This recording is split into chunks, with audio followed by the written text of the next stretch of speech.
Hello everyone, this is Matthew with Evidence-Based Faith. Today we're going to be discussing the topic, does the Bible condone rape?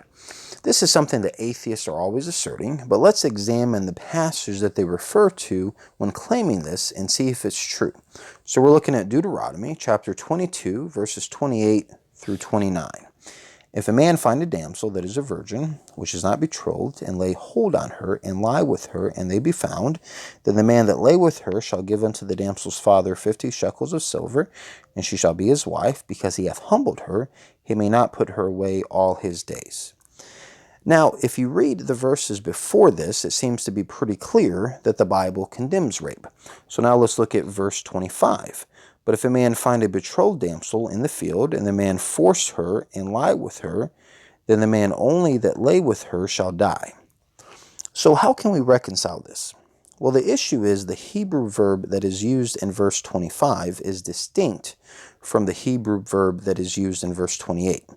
The Hebrew verb in verse 25 means force, which is why it says force, and the Hebrew verb used in verse 28 means to lay hold or to wield. Now, there's a delicate difference between these two verbs, but it makes all the difference. The Hebrew verb that is being used in verse 28 more so deals with seduction. It appears in Genesis 39:12 when Potiphar's wife tried to seduce Joseph. This is distinct from the Hebrew verb that is being used in verse 25, which describes a forcible overpowering. So it would seem if the author was trying to convey that this woman was raped, he would have used the Hebrew verb that was used in verse 25 when it said he forced her. Now, we can also point out in verse 25 that it tells us the punishment for this is death. So it would seem pretty clear that what it's describing in verse 28 is not the same thing, which is why it uses a distinctly different verb. It would seem what we see in verse 28 is a man seducing a woman, not forcing her, because at the end of the verse it says, and they be found. It's grouping them together, which I think undoubtedly shows that what's happening is consensual, which is why God commands them to get married. So no, the Bible does not condone rape. The punishment for rape in the Old Testament was death, which the Bible makes very clear. But people actually have to read the whole passage, and they have to read it in context.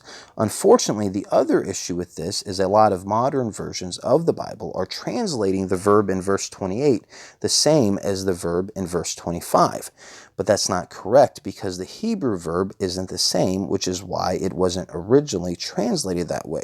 So I would highly recommend getting a King James version. Once again, I do thank you guys for watching. And if you like the video, please remember to like and subscribe. Thank you.